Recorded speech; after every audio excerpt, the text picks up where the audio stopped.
भगवान ये राजस्थान का भक्तांग है और पूरी की पूरी गाथा है हमारे पास है। राजस्थानी भक्तांग भाव तो वही जो संस्कृत में लिखे हैं वही भाव राजस्थानी में इसको ढाला गया है। चरण एवं परम तीर्थंकर अहिंसा के अग्रदूत भगवान महावीर स्वामी के चरणों में अनंत अनंत वंदन, जिनका वर्णन हम कल से सुन रहे और आगे सुनेंगे। उन अंतकृत 90 जीवों के चरणों में कोटि का वंदन। मेरे आस्था के आयाम लाखों करोड़ों हृदय सम्राट समता सागर परम पूज्य आचार्य भगवान एवं परम पूज्य तत्व श्रीराज के चरणों में कोटि से वंदन करने के पश्चात, जिन्होंने हमारी जीवन नैया को दो तीन दिन देखकर सही राह दिखलाई है, सही दिशा दिखलाई है, ऐसे मेरे जीवन रत्न साथी परम पूज्य गुरु माता के चरणों में कोटि से वंदन करने के पश्चात, महापुरुषों ने चलने के 3 प्रकार बताए हैं। एक है केवल पैरों से चलना, केवल चलते रहना, उसे कहते हैं भटकना। दूसरा प्रकार है पैरों के चलने के साथ हमारी बुद्धि उसके साथ जुड़ी हो, फिर वो हमारी बुद्धि यह सोचती है कि मैं जो कर रहा हूँ, जो कार्य कर रहा हूँ, उसमें मुझे लाभ है या हानि है, मुझे उसमें कुछ प्राप्त हो रहा है नहीं हो रहा है। यह दूसरा चलने का प्रकार है, जिसे कहते हैं प्रवास। यह प्रवास भले ही लेकिन भीतर का प्रवास नहीं, अंतर का प्रवास नहीं है। और तीसरा पैरों का चलना है, उस पैरों के चलने के साथ हमारी बुद्धि भी हो, बुद्धि के साथ हमारा हृदय भी जुड़ा हो, और इस तीसरे प्रकार को कहते हैं यात्रा, जो भीतर की यात्रा, बाहर की यात्रा नहीं। हम केवल बाहर दौड़ते हैं, जिस दिन हमारी यात्रा भीतर शुरू हो जाएगी, सही मायने में समझना कि हमारा जीना शुरू हो गया है। हमें जो कई कुर्बानी से मनुष्य जन्म प्राप्त हुआ है, उसका जीना सार्थक हो रहा है। अगर आपका एक कदम सही दिशा में बढ़ गया तो समझना आगे का हर कदम सही दिशा में जाएगा। और ऐसे ही अंतर की यात्रा की है इन 90 जीवों ने। कल हमने पढ़ा था अनुष्ठेन आदि इन पुत्रों का वर्णन हमने तीसरे वर्ग के प्रथम अध्याय में हम पढ़ रहे हैं।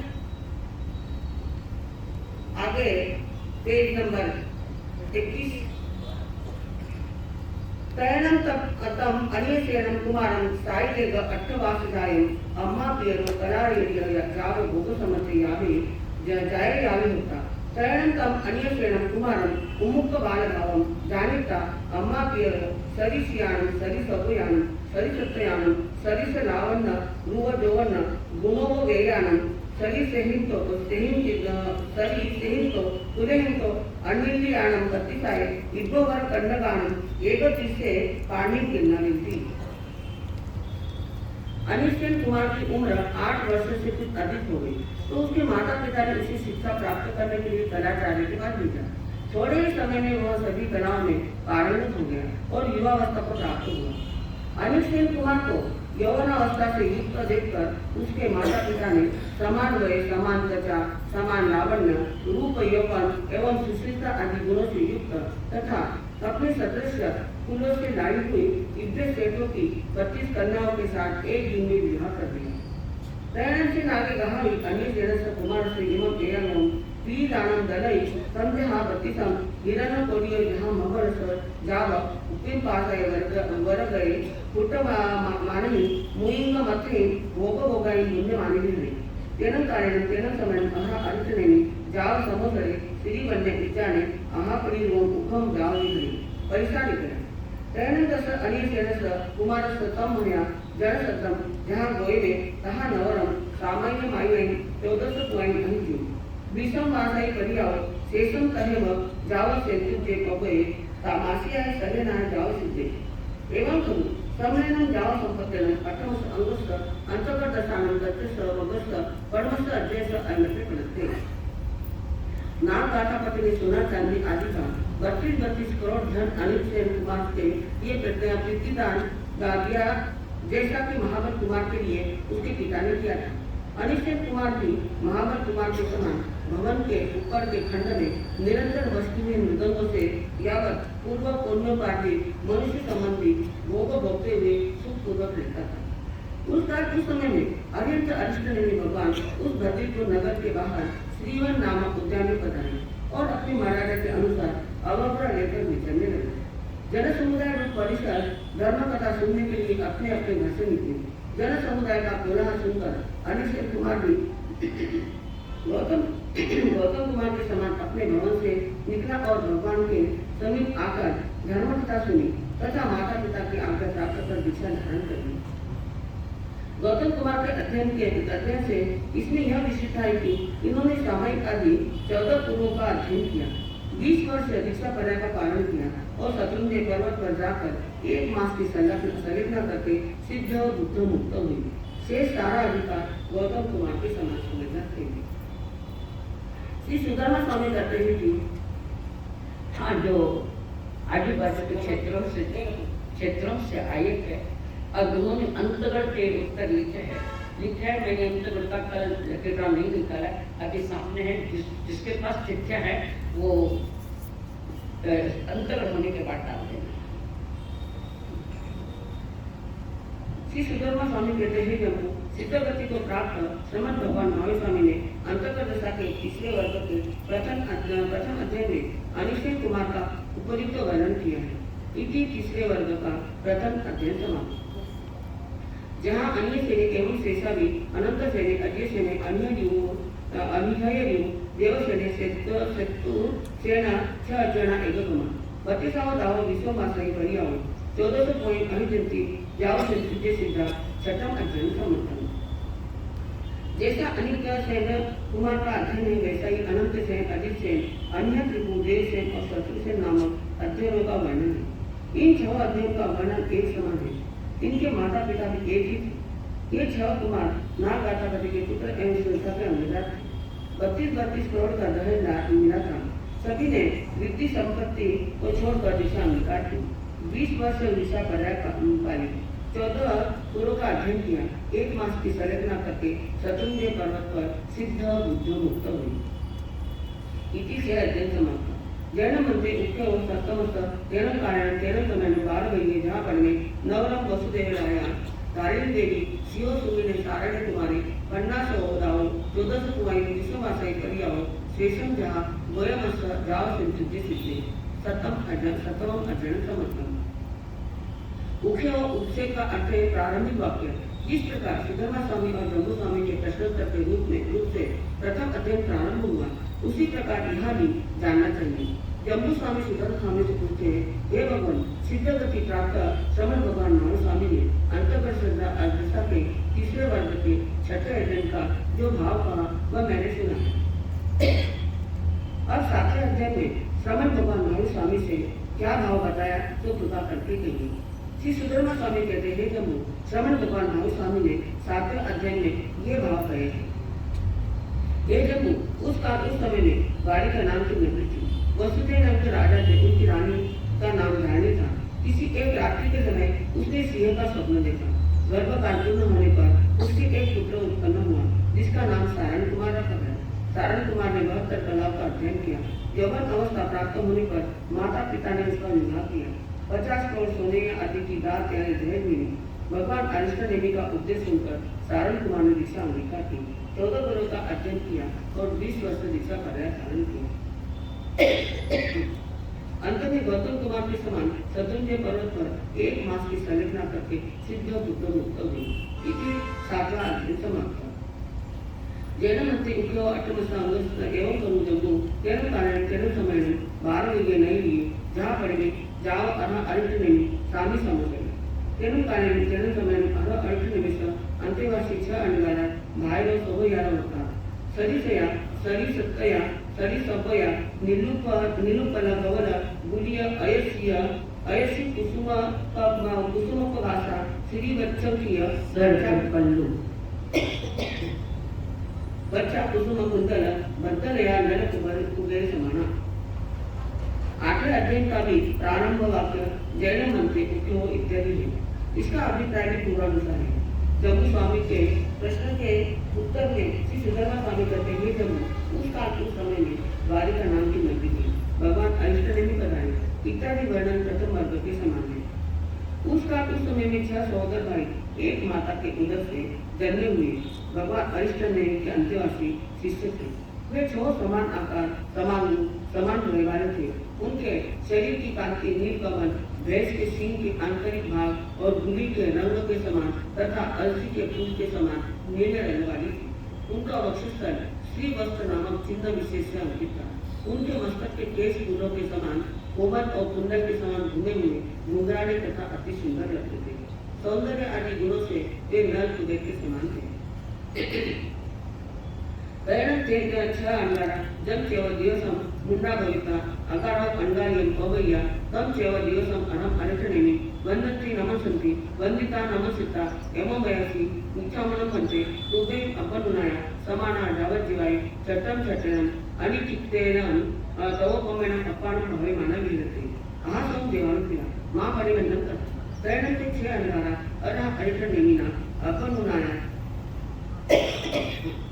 समाना जावत जीवाय चट्टन चट्टन जाव विहरती। वे 6 अंगार जिस दिन दीक्षित हुए उसी दिन उन्होंने भगवान को वंदन नमस्कार करके इस प्रकार निवेदन किया, हे भगवान, यदि आपकी आज्ञा हो तो हमारी ऐसी इच्छा है कि हम यावत जीवन निरंतर देने देने की तपस्या से अपनी आत्मा को भवित करते हुए विचरण करें। भगवान ने कहा, हे देवानुप्रिय, जिस प्रकार तुम्हें सुख हो वैसा करो, धर्म कार्य में विलंब मत करो। इसके बाद में 6 अंगार भगवान की आज्ञा पाकर यावत जीवन मेरे मेरे की तपस्या से अपनी आत्मा को भावित करते हुए विचरण लगे। तैरंती 6 अंगारा अन्याय ग्रहण छत्र कमना पारणकंसी परमात्मसी सिद्धांत करेगी जहाँ कोयम स्वामी जाव इच्छा म्हणून म्हणते छत्रक कमनस्थ पारण्यावये तुभेम नागनुनाया समाना तिहिम संगाणी बारवये नैरे जाव अपाड़ी कहे आश्रम देवानुप्रिया तैरंती 6 अंगारा अरह अरिष्ट नेमिना अपनुनाना समाना अरम अरिष्ट नेमि वंदन्ति नमस्सन्ति वंदिता नमस्सिता अरह अरिष्ट नेमिस्ता अंतियावो ससमो बनाओ उच्चारणाओ परिक्रमंतली परिक्रमिता तिहिम संगाड़ेनी अतुर्यम जाव अड़ंती। तदनंतर किसी समय बेले के पारने के दिन उन 6 अंगारों ने प्रथम प्रहर में स्वाध्याय किया, दूसरे प्रहर में ध्यान किया, तीसरे प्रहर में भगवान की के समीप आकर इस प्रकार बोले, हे भगवान, आपकी आज्ञा हो तो आज बेले की पारने में 6 मुनि हम 6 मुनि 3 सिंहाड़ों में विभक्त होकर मुनियों की कल्पानुसार सामुदायिक दीक्षा के लिए द्वारिका नगरी में जाना। भगवान ने कहा, हे देवानुप्रिय, जैसा तुम्हें सुख हो वैसा करो। भगवान की आज्ञा प्राप्त कर अंगारों ने भगवान को वंदन नमस्कार किया और सहस्त्राम वन उद्यान के बाहर निकले।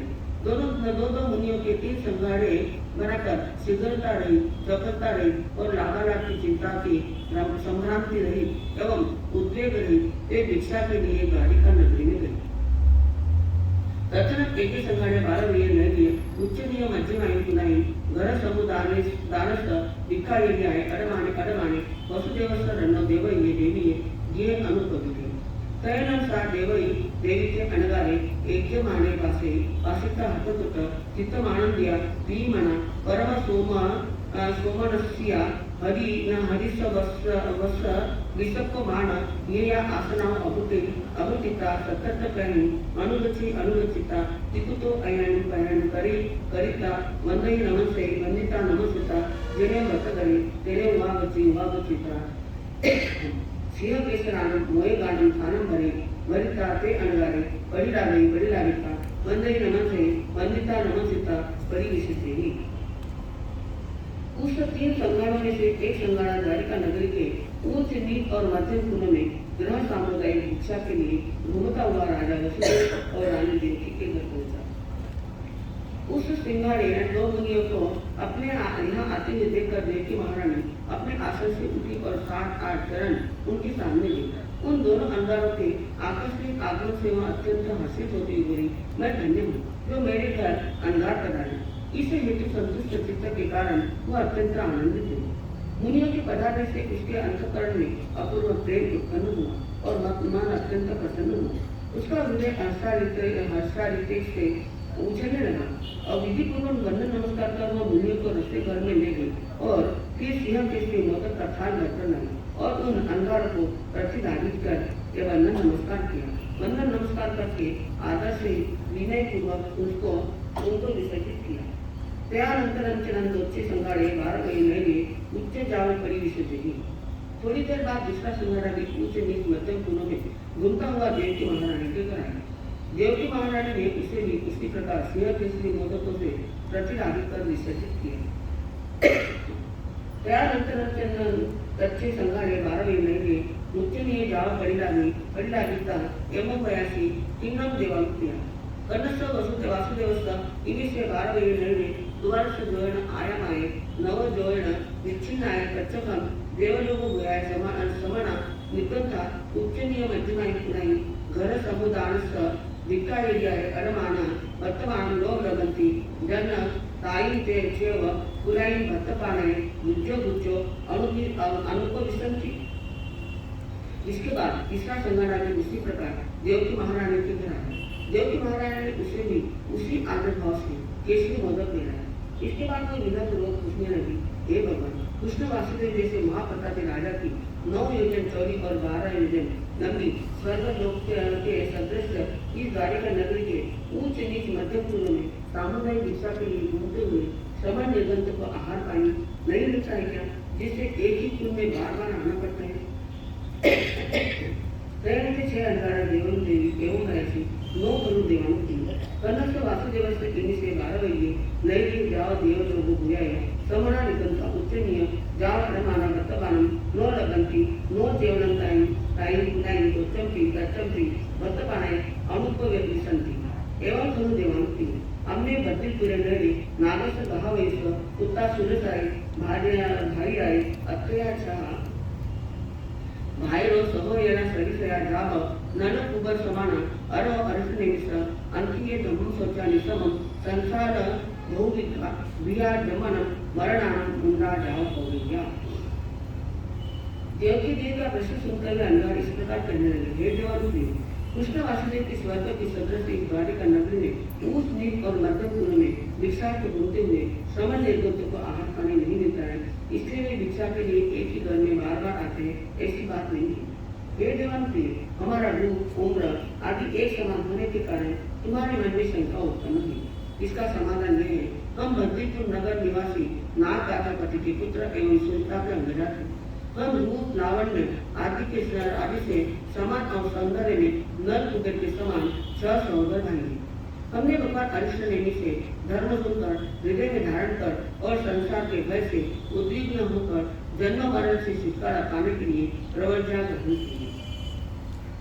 अम्मेकं चेव दिवसं पवयातं चेव दिवसं अहं अर्चनेमि वन्दामो नमसाम वन्दिता नमस्सिता इमं एयं अभिघ्नं अभिभिन्नामो इच्छामनं भंजे तुतेन अपन्नाय समाना जाव अहं स्वयं देवान्क्या तैनं अरे अग्ने अरा अर्चनेमिना अपन्नाय समाना जावज्जय सत्यं सत्यनं जाविहं तम हमने अच्छा छट्टा खमण कारणवंशी परमाये पुरुषे से जाव अन्माना तव गृहम अनुभविता तम नो खरुं देवांकी ते चेवनम अम्मे अम्मेन अन्ने देवैन देव एवं वही वैसा जामेव दिशम पौ हुए तामे दिशम बन गया।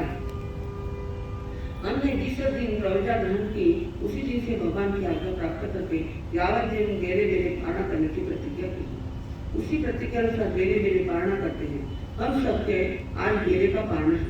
इसलिए पहले चरण में साध्या और दूसरे चरण में ध्यान करने के बाद तीसरे चरण में भगवान की आज्ञा प्राप्त करके हम 3 श्रृंगारों से निकले। ऊंच नीच मध्यम पूर्व में सामुदायिक दीक्षा के लिए घूमते हुए संयोग हम तीनों संगाड़े तुम्हारे घर आ गए। इसलिए हे देवान थे, हम वे ही मुनि नहीं है जो पहले आए थे, हम दूसरे हैं। सर्वप्रथम सिंगाड़े में जो मुनि आए वे दूसरे थे और बीच में आए दूसरे सिंगाड़े में जो मुनि आए वे भी दूसरे स्टेज पर चल रहा है। मेरा चला गया इसलिए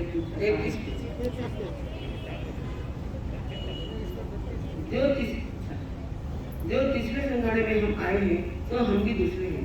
अतः हे देवान प्रिय, हम तुम्हारे घर बार बार नहीं आए। इस प्रकार देव की देवी से कहकर वे मुनि जिधर से आए थे उधर ही चले गए। तैणम किसे देवीय देवी अयमया अजय जाओ तो उपने एवं करू अहम बोलास्पिरे नये अयमुत्तरम कुमार क्रमणेनम बालकने बागरिया तुम्हारनम देवांति अट्टबुते गया इष्टसी शरीरा शरीरे जाव नर उगा कुबेर समाने नो चेवनम भरहलासि अन्नमो अम्मयाव तारिना तारिसे युक्ते गया इदं गया सन्ति तमनम इच्छा इमं नम कच्छक्कमेव दिशै धारे वासे अन्नमवि अम्मयाव खलु शरीरे जाव पुत्ते गयाव तम गच्छामि नमः अर्जुनेनि वन्दामि नमस्कामि वन्दिता नमस्सिता इमं चरणं एवं बागरं पुच्छिष्यामि ति कर्तु एवं संप्रेयिता कौटुंबिक पुरुषे श्रद्धावे श्रद्धाविता एवं वयसि लघुकरण जानपवर जावा उवट्ठ व्यक्ति जहाँ देवानंदा जावा पतिवासी। उन अंगार के चले जाने पर देवकी देवी की आत्मा में इस प्रकार मानसिक संकल्प विकल्प उत्पन्न हुआ कि जब मैं बालक थी उस समय कोलासपुर नगर में अति मुक्त अंगार ने मुझे कहा था कि हे देवकी, तू 8 पुत्रों को जन्म देती। तेरे वे सभी पुत्र आकृति विवय और कांति आदि में समान होंगे और वे नर कुबेर के सदृश सुंदर होंगे। इस भरत क्षेत्र में तेरे सिवा अन्य कोई माता ऐसी नहीं होगी जो ऐसे सुंदर पुत्रों को जन्म दे सके। मुनियों की वाणी असत्य नहीं होती, परंतु अति मुक्त मुनि का यह वह कथन मिथ्या हुआ है। मैं आज यह प्रत्यक्ष देख रही हूँ कि इस भरत क्षेत्र में दूसरी माता ने ऐसे पुत्रों को जन्म दिया है। अति मुक्त मुनि के वचन असत्य नहीं होने चाहिए। इसलिए उचित है कि समन भगवान अरिष्ट देवी के पास जाऊं और उन्हें वंदन नमस्कार करूं तथा उनसे पूछकर अपने संदेह को दूर करूं। ऐसा विचार कर उसने अपने सेवकों को बुलाया और कहा कि हे देवानुपे, धार्मिक रस तैयार करके मेरे पास आओ, मेरे पास लाओ। देवकी रानी की यह आज्ञा सुनकर सेवकों ने तुरंत धार्मिक रस सजाकर उपस्थित किया। उसके बाद देवकी देवी भगवान महावीर स्वामी की माता देवानंदा के समान रथारूढ़ होकर भगवान अरिष्ट देवी के समीप गई और भगवान के वंदन नमस्कार करके और उपासना करने लगी। देवी एवं गयासी से नूनम तव देवी इमे चे अंडाने पासिता अयमेयानि अतिथि जाव नमोपतिता एवं खलु कोलासपुरे नये अयमुत्तरं तं सेव जाव निगच्छिता जेनेव मम अन्त्यं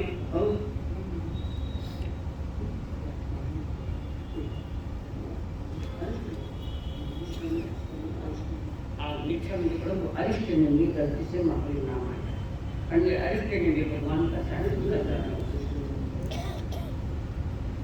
जाव समुपतिता एवं तुम कोलासुरे नये अयमुत्तरं तं सेव जाव निगच्छिता जेनेव मम अन्त्यं भवमागयासे नूनं देवै देवी अयमत्य समर्थ अंतार्थी। भगवान अरिष्ट देवी ने देवकी देवी से इस प्रकार कहा, हे देवकी, आज इन 4 अंगार को देखकर तेरे मन में इस प्रकार विचार उत्पन्न हुआ कि मुझे कोलासपुर नगर में अति मुक्त अंगार ने इस प्रकार कहा था, हे देवकी, तो आकृति वय और कांति आदि से एक समान नर पुत्र के समान सदृश सुंदर ऐसे 8 पुत्रों को जन्म देगी।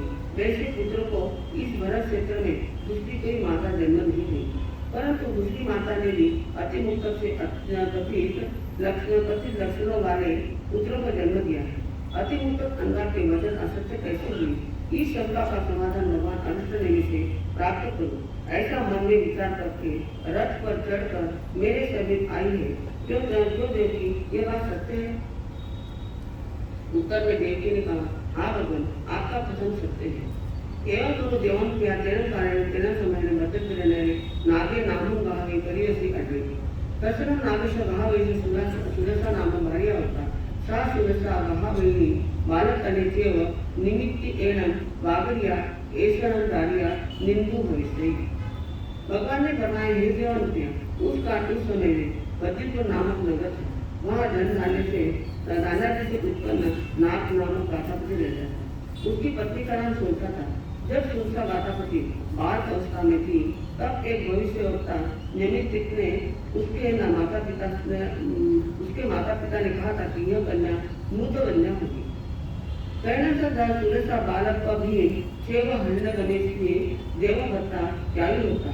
हर्ण गणेश परिमम करे करिता कला कले नहाया जाव पाय चिता उल्ल पड़साड़िया महरियम उपचरण करे करिता जानू पाय वरिया अनाम करे करिता तो बच्चा अमरेवा निहारेवा।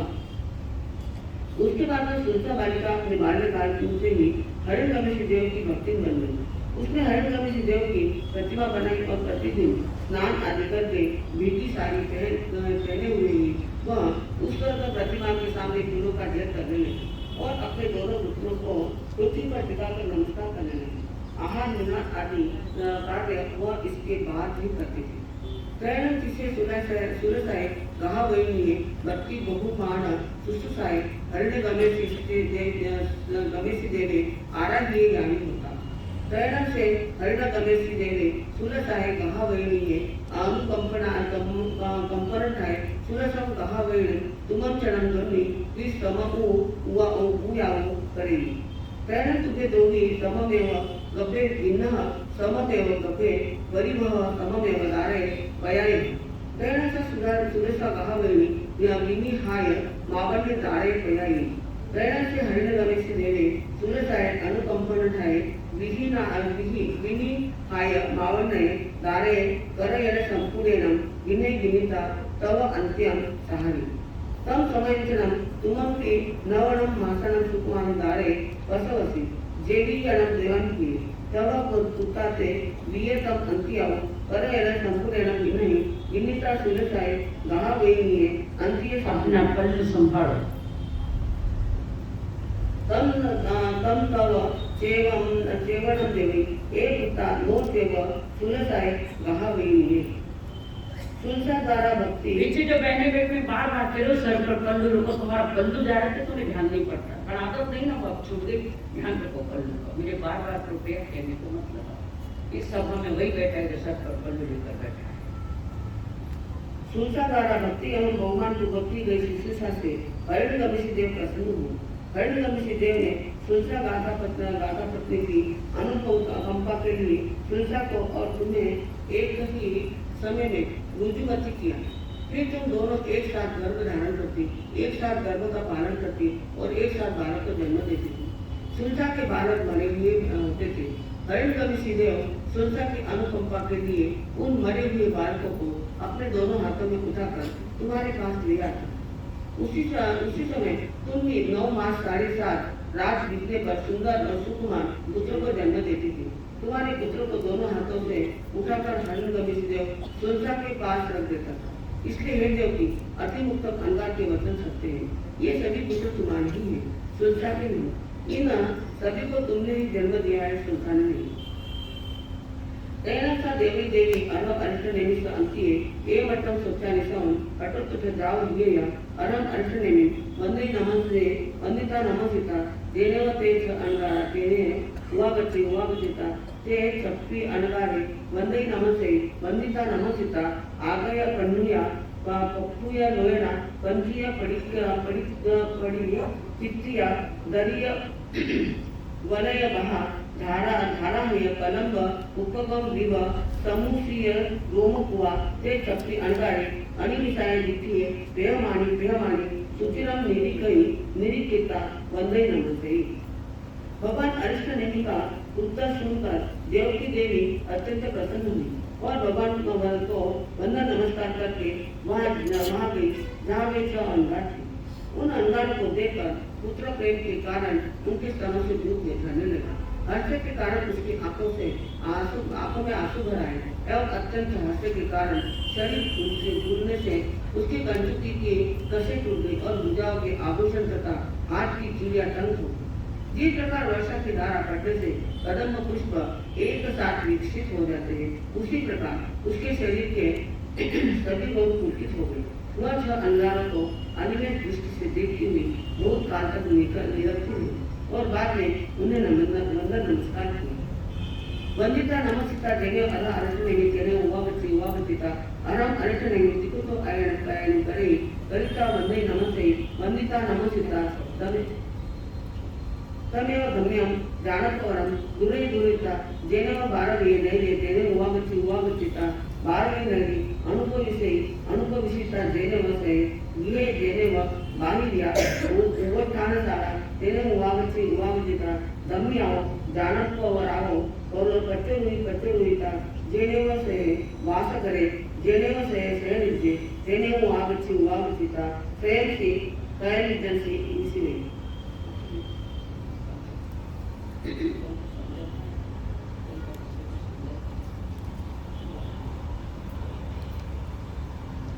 आपने लिए बढ़ते गंजा सुखागमे अर्थागमे चतुर्भयागमे इस तरह 3 प्रकार आगम रूप ज्ञान के विषय में जो कोई अतिचार लगा तो आनंद जब एकदम वर्षा में मिनट खरम अचक खरम कहे विनयनम जोगिनम घोषिनम सुतोदिनम दुष्टुपरिचम अकाले को सजाओ काले न को सजाओ सज्जाए न सज्जाए घंटा मुंता विचारता ज्ञान और ज्ञान मंत्र पुरुषों की अभिनय आशातना की है अतः तस्म इच्छा होनी।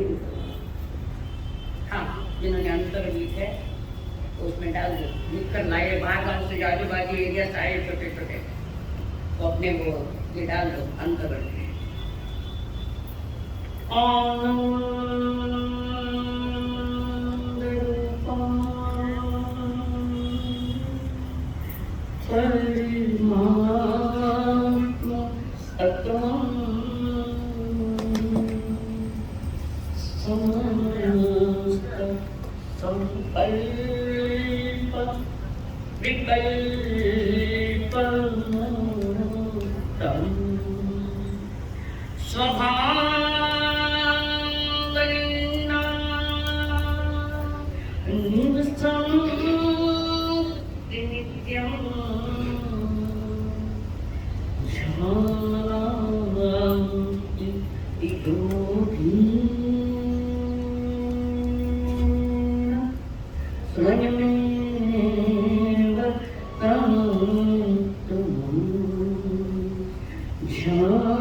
सत्य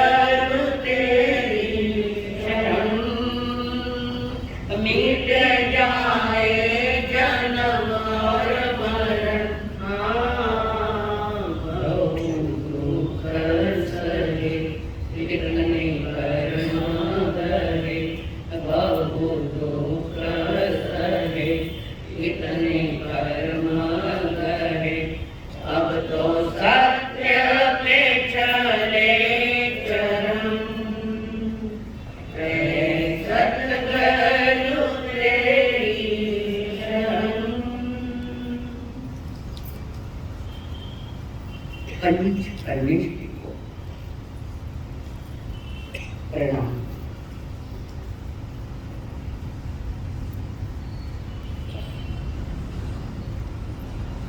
प्रणाम करूं परमात्मा स्वरूप सच गुरुदेव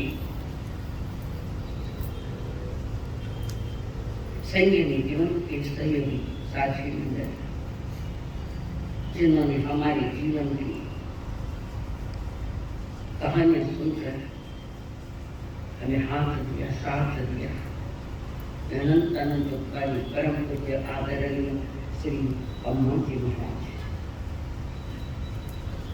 जिन्होंने सत्य को पाने के लिए हमें सद्गुरुओं के चरणों में समर्पित किया। अनंत अनंत उपकारी मेरे संसारी स्वर्गस्थ माता जी एवं स्वर्गस्थ पिता जी,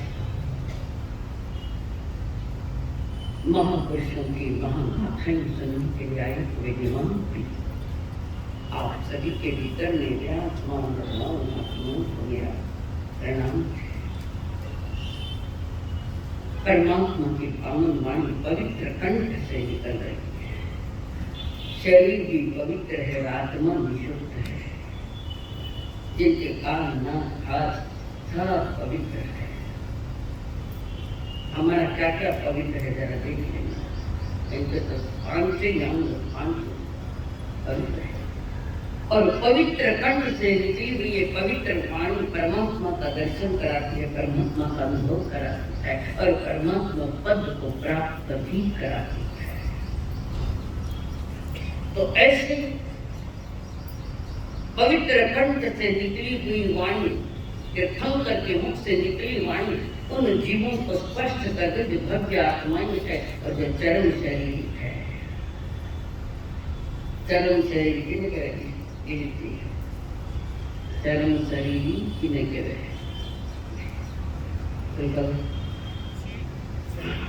उसी भूमि मोक्ष चाहिए, उसी भूमि। ऐसे 90 जीवों का विकास है इसमें। 90 जीवों ने 4 गतियों का कनेक्शन कट कर दिया और स्वयं को जोड़ा स्वयं के साथ ही जोड़ा। जो जो प्रभु के दर्शन में आते तो लाखों पर गौतम तो एक हाथ बनता है, लाखों ना गौतम तो एक हाथ बनता है। ऐसे बहुत सारे सुनने के लिए आए थे। अरिष्ट ने भगवान की वाणी बहुतों ने सुनी पर पाई, चंद्र लोगों ने पाई, सब नहीं। कारण मन वचन काया की पूरी तैयारी होनी चाहिए और आत्मा भी कहे कि नहीं मुझे इसी दिशा में चलना है। जिस दिशा की जानकारी परमात्मा दे रहे, कोई दिशा चुनिए, दिशा नहीं चुनी तो दुर्दशा है हमारी। अंतर सूत्र में कल बताया था आपको,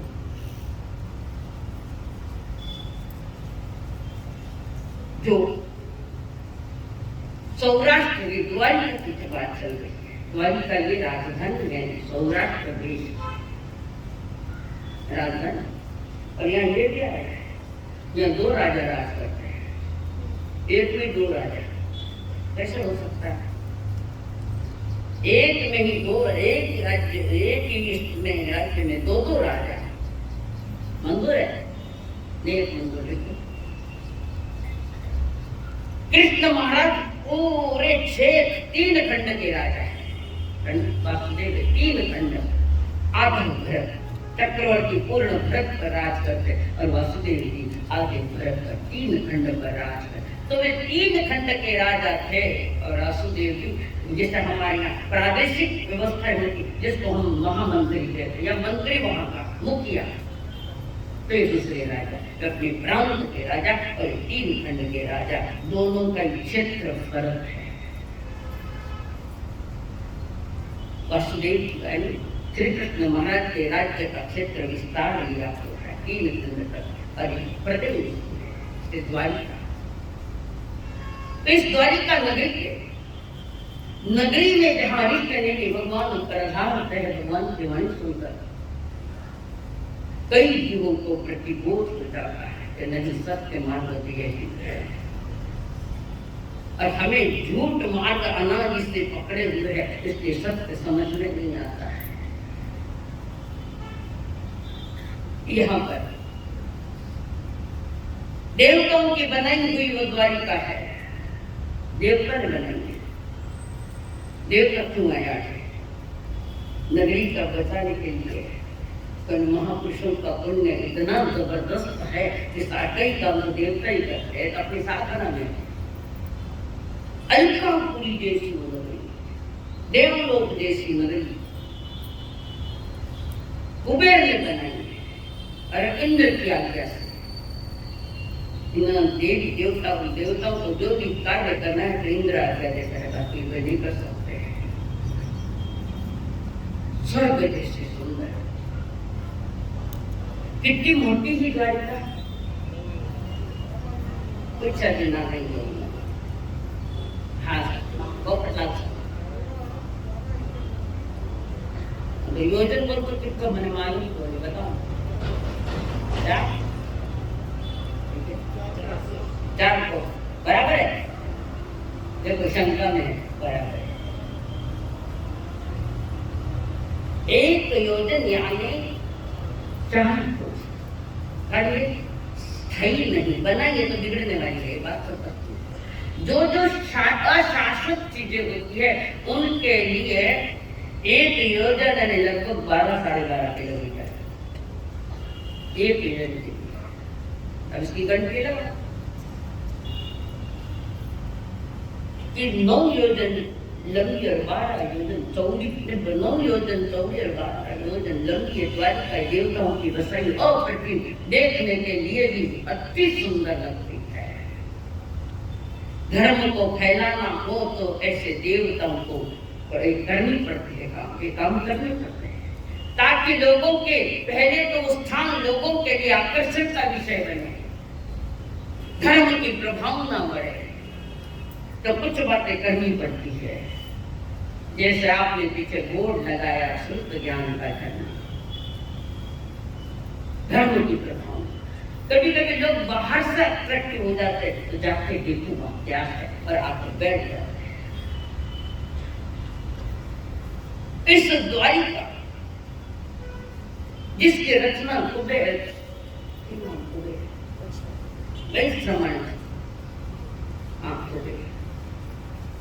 वो कोषाध्यक्ष है। कौन? वैश्रवण कुबेर देव वे कोषाध्यक्ष है, जो भी करतो तो देव में करते उन्होंने बनाई।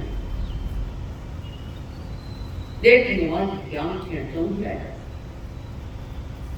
और उसी नगरी में अरिष्टनेमि में भगवान का आनंद होता है। विचरण करते करते अरे कहाँ विचरते, कहाँ स्थान लेते हैं, बैठ किस स्थान पर साधना करते हैं। गांव में करते नहीं, गांव में नहीं आते। उस जमाने में साधु संत गांव में नहीं आते थे, बाहर के वनों में रहते थे। हरे भरे वन में, हरा भरा वन है। मैं छोटी सी जब एक गीत सुना था, मरहरिया बनरा सुवटड़ा तने राम मिले तो कई दे। बगीचे में साधना जल्दी चलती है, गाँव में नहीं, बगीचे में। वहाँ का वातावरण होता है, प्रकृति का भी साथ होता है, नेचर का भी सहयोग होता है। हरे भरे वातावरण में हरे भरे ज्ञान की गंगा बहाने वाली अरिष्टनेमि भगवान यहाँ पर है। माई ने जाकर संकेत कर दिया राज्य में कि बाहर बगीचे में 22वें तीर्थंकर अरिष्टनेमि भगवान बता रहे राजा को। और फिर राजा दौड़ी पीटने के लिए कहता है कि जाओ सभी जगह कह दो कि दर्शन को चलना है। उस समय की व्यवस्था, आज की व्यवस्था मोबाइल में डाल, कौन मोबाइल में सारे गांव में नाम कर दिया अरिष्टनेमि भगवान बता रहे थे आना है कथा। और स्वयं वे भी धर्म रथ लेकर निकले। क्या है धर्म रथ की विशेषता? धर्म रथ में बैठे लोग, राजा रानियां, सामान्य जनता पैदल जाकर धर्म रथ तैयार करवाया। धर्म रथ में बैठ कर जाए। किसको कहते हैं धर्म रथ?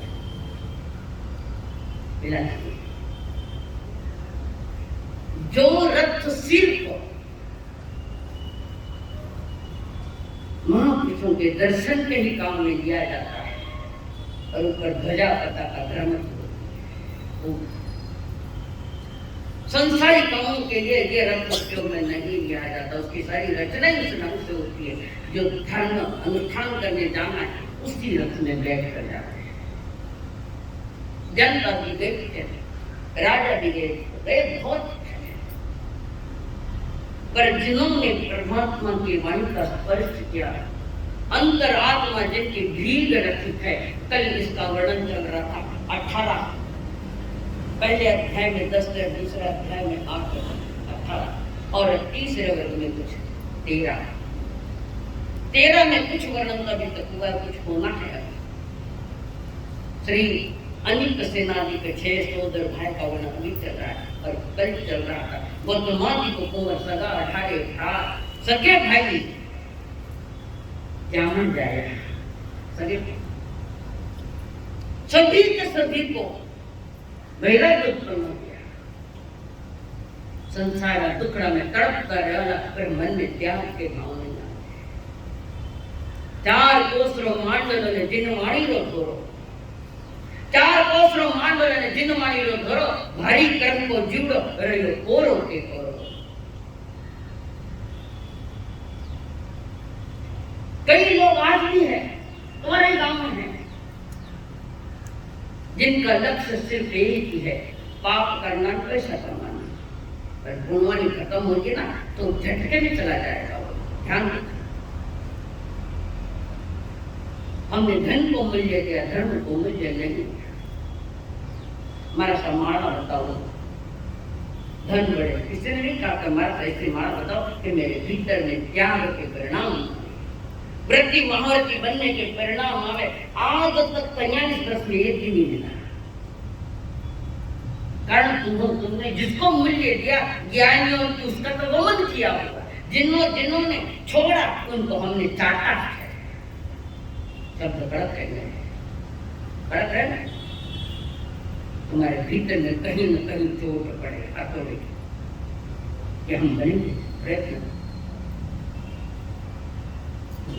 और ये 18 जन निकले और भी बहुत थे, पर भी वैराग्य बन गए। घर आकर अपने माता पिता से आज्ञा मांगते, जिनके दहेज में करोड़ों का भी धन आया हुआ था। कई लोग पूछते हैं तुम्हारा प्रार्थना दीक्षा क्यों नहीं? मन मानन को नहीं, दीक्षा ये तो थाना घर में कोई गरीब है, इसका मतलब गरीब दीक्षा लेते।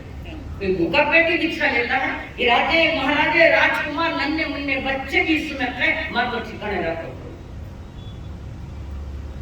घर में रोटी नहीं मिली तो पात्र ले थाना भर भीख मांगता आया नहीं। कितना बायोडेटा मैं स्वयं भुक्त भोगी हूँ कि जब मैं वैराग्य में थी, किसी के घर में भोजन करने थे, थाना भाई पिता थाना माँ बाप थे, करुण तो था ना। मुर्दे प्रश्न क्या करते भाई मुझे मालूम नहीं।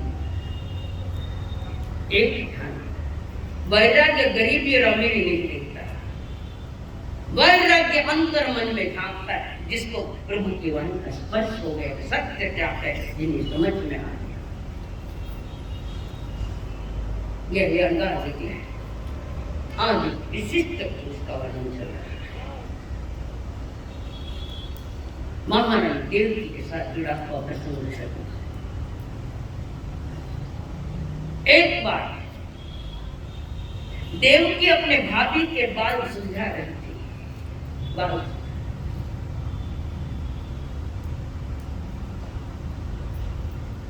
और अचानक देवकी के छोटे भाई, देवकी के छोटे भाई अति मुक्त कुमार, जो कंस का छोटा भाई था, कंस, और कंस ने एक बार पूछ लिया ज्योतिषी को कि तुम्हारी मौत कैसे, मेरी मौत कैसे होगी? कि तुम्हारा भांजा तुम्हें मारेगा, भांजा मारेगा। और इधर अति मुक्तक मुनि जी तपस्वी, महान तपस्वी, महाधारी भिक्षा के लिए आए थे, अपने संसारी भाई भाभी के घर पर आए थे। और भाभी ने कहा, कंस की पत्नी ने कहा, तुम्हारा भाई राज करता है, तुम टोक रहे, ये ठीकरा ले ले, भिक्षा मांगता फिर शर्म नहीं आ रहा? भाभी कह रही है, देवर जी को तो दीक्षित है, बार बार करी शर्म बन जाए, घर घर जाने भीख मांगता फिर तुम्हारे भाई की इज्जत पानी में मिलाओ। अब कल नहीं समझदारी। तो अति मुक्त कह रहे भाभी इतना अहंकार मत करो, तुम्हारे बाल जो ठीक कर रही है उसका ही बेटा तुम्हें विधवा बनाएगा। देखो कर्म का प्रसंग कैसे, जब अहंकार में मत, विनय नम्रता के परिणाम को व्यवहार में रखा। धर्म और सत्य बोलने के लिए नहीं है, जीने के लिए। हम बोलते तो बहुत है पर जीते नहीं वैसे, बात थोड़ी मोटी मोटी करे। माने कि हमारे साथ कई बड़ी संसार ने की, बड़ी आसक्ति, बड़ी हमारे कहने आ जाता नहीं बोलते हैं कई तो संसार में, तो भी संसार से बाहर नहीं आ रहे। सत्य तो वही है, संसार में सुख का विषय नहीं है। कहते तो सत्य ही है पर करते सत्य नहीं। ये धर्म से तो बातें करने वालों का न, उसी ढंग से जीवन जीने वालों का वो है। और उस समय कंस ने पहरे लगा दिए जब जब ये देव की गर्भ उठती रही थी। उस कारण कृष्ण जन्माष्टमी में पूरी बातें बताई थी और पता भी लग गया था। और उसी समय इधर देव की महारानी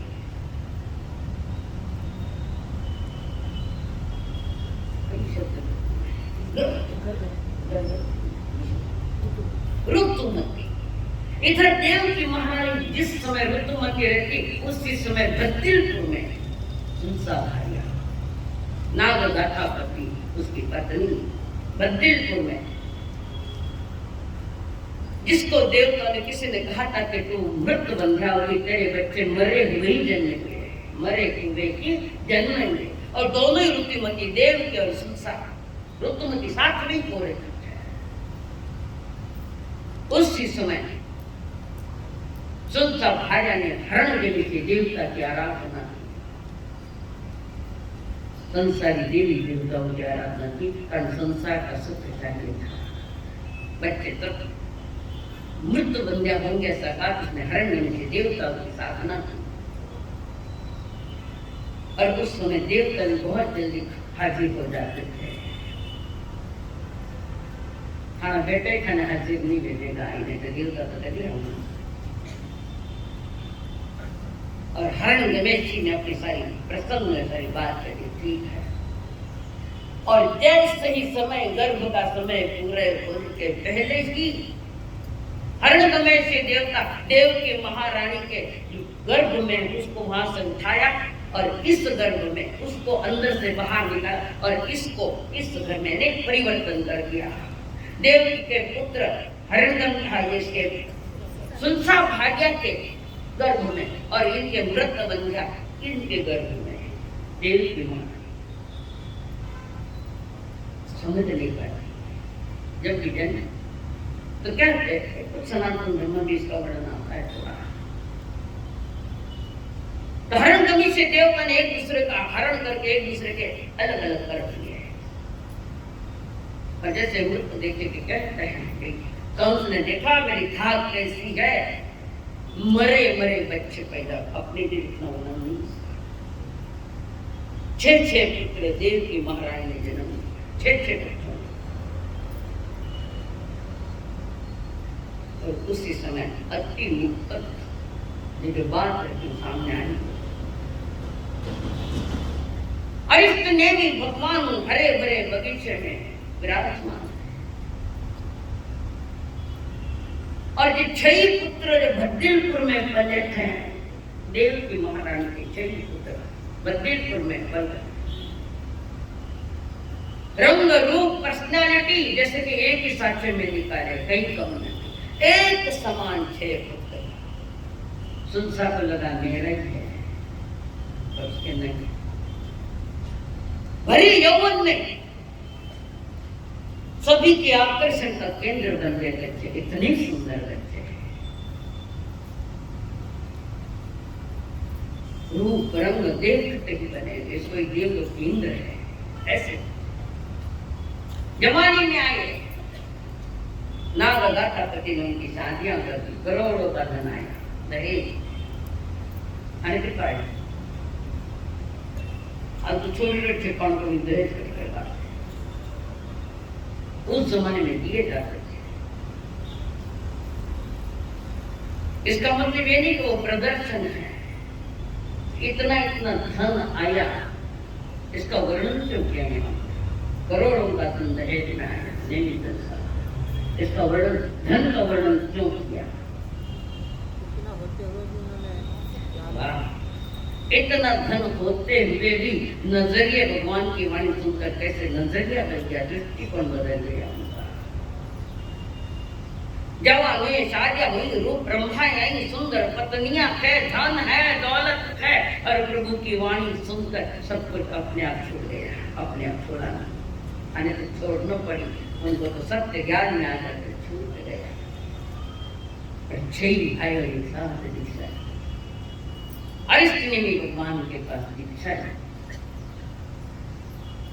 सुनसा ने बहुत समझाया, नाथ राधापति ने समझाया, पर एक बार वैराग्य जब जन्म लेता है तो तीर्थंकर महावीर भी उसको निकाल नहीं सकते। वैराग्य रंग ये रखी हुई आत्मा प्रभु के सामने हाथ जोड़ कर है, परमात्मा हम आपके पास सदा के लिए आना चाहते हैं। अरिष्ट ने मुस्कुराते हुए उनको देख रहे हैं, बोल तो नहीं है, मौन सिद्ध की लक्षण। और अरिष्ट में भगवान ने 6 जनों को एक साथ संयमित किया, एक साथ संयमित किया, दीक्षाएं दी, और दीक्षा लेते ही यथा समय साधु की जो जो क्रियाएं होती वो करने लगे। पढ़माई को स्वाध्याय करेंगे, प्रथम प्रहर में स्वाध्याय करना, इस दुनिया से बातें नहीं करना, साधु बातें के लिए नहीं। मुनि तो वो है जो मौन है, आचार्य सूत्र कहता है, जब जिसने मन का मौन कर लिया है, साधन क्षेत्र में चले, दीक्षा लेते ही बेले बेले की तपस्या उनके भी। छो भाई की पहले प्रहर में स्वाध्याय किया, कोठारी 1 प्रहर कितना रोते मत बोल जल्द में जाए, 1 प्रहर यानी कितने घंटे का होता है? ओ आषाढ़वाड़ी का होना उत्तर पाएंगे। 3 प्रहर सूर्योदय से 3 घंटे स्वाध्याय में, दूसरे प्रहर में स्वाध्याय है, ध्यान है। तो साधु संत जी के हमारे ध्यान का विषय क्या है ही हमारे में, ऐसे नहीं सामने आ रहे अंदर। और इसमें वास्तु शास्त्र का भी ज्ञान दिया है शुरू में। ईशान कोण में उनका ये था मंदिर, इस दिशा में तालाब था, इस दिशा में यक्ष का यक्षायतन था। लोग पूछते हमारा शांत सुनने वाले थे, क्या हमारे यहाँ वास्तु शांति वस्तु से नियमों से घर बनाते हैं, हमारे आंगनों में है क्या? तो पंचगढ़ सुनाई नहीं, शुरू में सारे इशारे दिए हैं, ज्यादा नहीं। और वास्तु का 10% इफेक्ट है, बाकी तो पुण्य प्रभाव और हमारा पुरुषार्थ का प्रभाव है। ज्यादा वास्तु देखने के लिए मत जाना, एक मोटी मोटी बातें समझ लेना। तो यहाँ पर वो बेले बेले की तपस्या छोड़ी भाई कर रहे हैं, तप है, स्वाध्याय है, ध्यान है, सेवा भी है साथ में अपने प्रभु की और अपने गुरु भाइयों की सेवा में भी जुटे हुए। बहुत कठिन है, उनके लिए कठिन नहीं है। आज के जमाने के पंचम काल के साधु साधु श्राव बड़ा कठिन हो गए। क्यों? संसारी बातों में लाड करने लगा, थाने संसार के बात छोड़ ला, इसलिए बातें करने वालों के लिए मेरी जगह स्थान नहीं है। आप कोई दुख की बात है तो ठीक है, थोड़ा दिशा निर्देश कर देते, बाकी संसार की बात करण मास्टर का थोड़ी यहाँ खड़ा करना। और बेले की तपस्या, बेले बेले के पाने एक दिन 6 भाइयों ने अपने प्रभु से पूछा, बंदे आपकी आज्ञा को हम दीक्षा के लिए पाना लाने के लिए जाएंगे। इतने में भगवान ने कहा, आहा सुहम देवान किया, जैसा सुख होते वैसा। ऑर्डर की भाषा ने आकर ऑर्डर की भाषा, जिन धर्म न हुक्म सही है न ताना सही है, ये तो लोग शादी है। आहा सुहम देवान किया, जैसा सुख मिले वैसा। और दोनों भाई 6 भाई 3 सिंघाड़े से जा रहे, 2-2 के 3 सिंघाड़े, 2-2 भाई होते हैं। कोई जरूरी है टेलीफोन सिंघाड़े किए न 2-2 से गोचर के लिए जा रहे हैं। क्या कारण था जिसमें आचार्य मंदगढ़ में लिखने का क्या कारण था? कई कारण थो।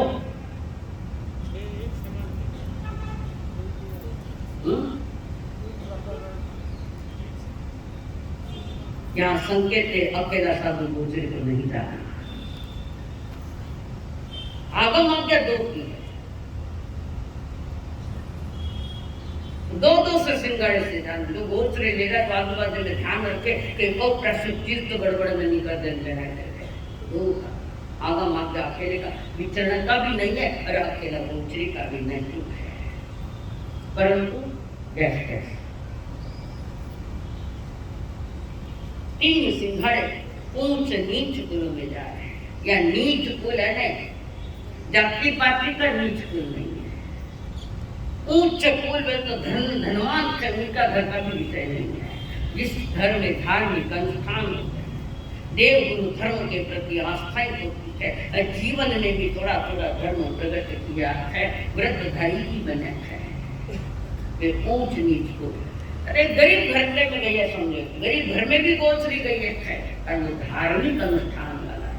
तो यहाँ अमीर गरीबी का विषय नहीं। जिस घर में धार्मिक अनुष्ठान होते, क्रियाएं होती है, मन वाणी काया शुभ होती है, उन घरों में गोचरी के लिए गए। अब क्या घर में गोचरी जाओ, चिंतन करो, हम वैसे है क्या?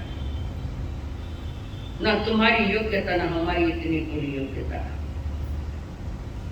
फिर भी समझदारी होते हैं। और ये 2-2 के सिंघाड़े बन गए के ऊंच किलो में भिक्षा के लिए जा रहे हैं, भिक्षा ले रहे, ऐसे भिक्षा ले लेते उस राज द्वार पर आए, राजमार्ग पर आए, जहाँ देव की महारानी अपने महलों में राजभवन में, और 2 मुनिराज को आते देखकर देव की महारानी ने झरोखे से देखा कि 2 मुनिराज भिक्षा के लिए आए हैं। और वो दौड़ती दौड़ती देव की महारानी नीचे आई और 10 कदम मुनिराज को लेने को गई। मैं कई कही ध्यान में रहो तो थाने कई करना है, वो बता रही हूँ, सुनने के लिए नहीं, बहुत बार सुन लिया है, जीवन में प्रगटीकरण को ये बात है। तो देव की महारानी 10 कदम गई, मत्थेण बंदा नहीं किया, टिक्कन पान नहीं किया, कारण मुनिराज पैदल चल रहा है, पात्र हाथ में।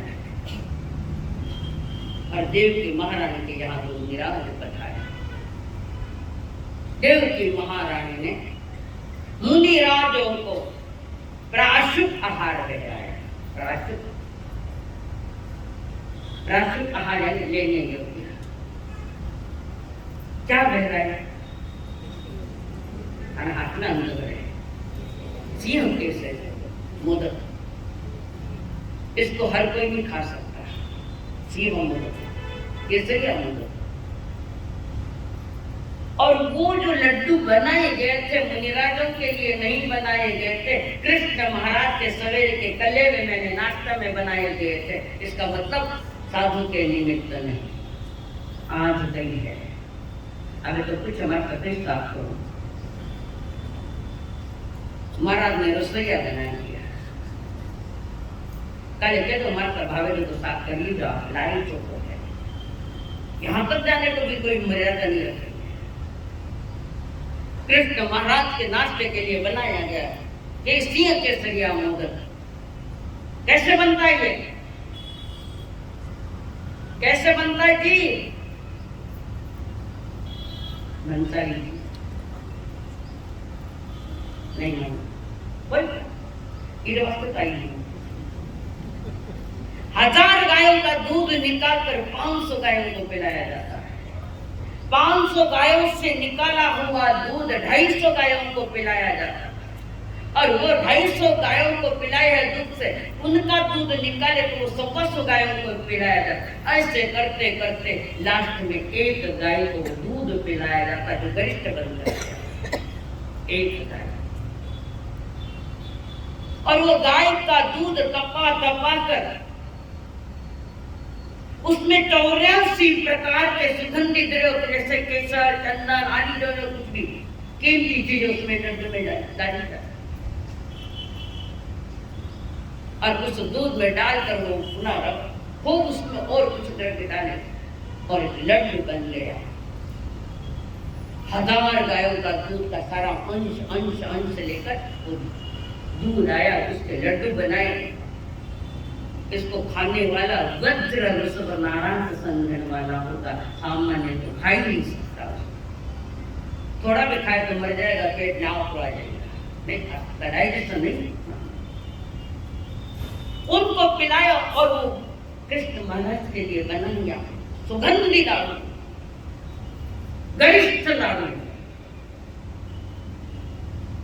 मुनि राजन को बहराया और मथे रुंदानी करते हुए 10 कदम पहुंचाने गई। उन्हीं के हमारा राजभवन में देखो अटे पगलिया करो, बटे पगलिया करो, बटे पगलिया करो। ये पगलिया का विषय नहीं है, यह अपने अहंकार की पुष्टि के लिए तो सिक्कर राज्य भाषण मानवे करो, गुणी छो करो मानवे करो। मतलब हरिया गागा में रहने वाला ये हरिया भरिया करी रंग का भी अपना प्रभाव है। और ऐसे करते करते दो के सिंघाड़े आ गए। दो पहला एक सिंगाड़ा गया, दूसरा सिंगाड़ा आया, देखा वापस तो नहीं परिणाम से लाडू बहराया उनको। तो तीसरा सिंघाड़ा आया, लाडू बहराया, परिणाम फर्क नहीं। पर एक जिज्ञासु माँ देखी महारानी जिज्ञासु। तीसरे सिंगाड़े को पूछा, महाराज साहब क्या मेरी द्वारिका इतनी कमजोर पड़ गई, इतनी गरीब हो गई जो आपको हमारे यहाँ बार बार आना? अब वेंकटरमण 3 सिंगाड़ा एक समान कर देना। क्या द्वारिका इतनी गरीब, क्या आपके लिए आहार नहीं मिला और बार बार मेरे यहाँ आहार लेने के लिए आना पड़ रहा है? तो सिंघाड़ा कहता है, श्राविका जी हेतु माँ मालूम नहीं, उनको भी मालूम नहीं, मेरे बच्चे इनको ही मालूम नहीं हमारी माँ। तो वहां पर मुनिराज उनको वंदन करते हुए बेचारा कुछ पूछ लो, दृष्टता उनको क्षमा चाहते मुनिराज कि हमारी द्वारिका इतनी गरीब है कि जिनका आहार दाल देने में दे नहीं पा रहा। नहीं सावित्री जी ऐसी बात नहीं, मैं आपके द्वार पर पहली बार आया। तो पीछे आने वाले कौन से 2 सिंगाड़े आए थे, वे दोनों ही सिंगाड़े हम 6 एक साथ 6 भाई, सगे भाई था, सगे भाई 6 के 6 था। मुनिराजों को बंधन करके मुनिराज को छोड़ने के लिए ज्यादा नहीं पूछा, क्यों हाथ में वजन है मुनिराज। कितनी विवेकवान होगी वो देव की महारानी, कितनी विवेकवान। हमारे यहाँ तो कोई रसोड़ा में महाराज रसोई करे और कोई महाराज भिक्षा लेने आए तो सेठ जी गादी पर बैठे, ओ महाराज महाराज आया मेरे बोतरी दी। कई जन्मों का पुण्य होता है तो अपने हाथ से एक बार पाठ लेने जाता है, कई जन्मों का पुण्य। समझो जरा, समझो आज्ञा क्या और वहां से देव की महारानी सोच रही है कि मेरे छोटे भाई अति मुक्तक ने तो मुझे कहा था, हे देव की महारानी, तुम जैसे सुंदर पुत्रों को जन्म देगी और कोई मां नहीं देगी। इस संसार में सबसे ज्यादा सुंदर पुत्र तुम्हारे होंगे। क्या मुनि की वाणी खाली गई? ऐसे कैसे हो गया? मन में शंका है, धर्म के प्रति शंका नहीं है, बस ये एक समान छह आयत है। और मेरे भाई ने तो ऐसा कहा था जो मुनि बने कि तुम्हारे जैसे सुंदर कसना करके बैठे कोई जन्म नहीं देगी, तुम ही एक होगी। और वहां से धर्म रथ सजाया और धर्म रथ सजाते हुए मैं निकली देव की महारानी और वहां गई।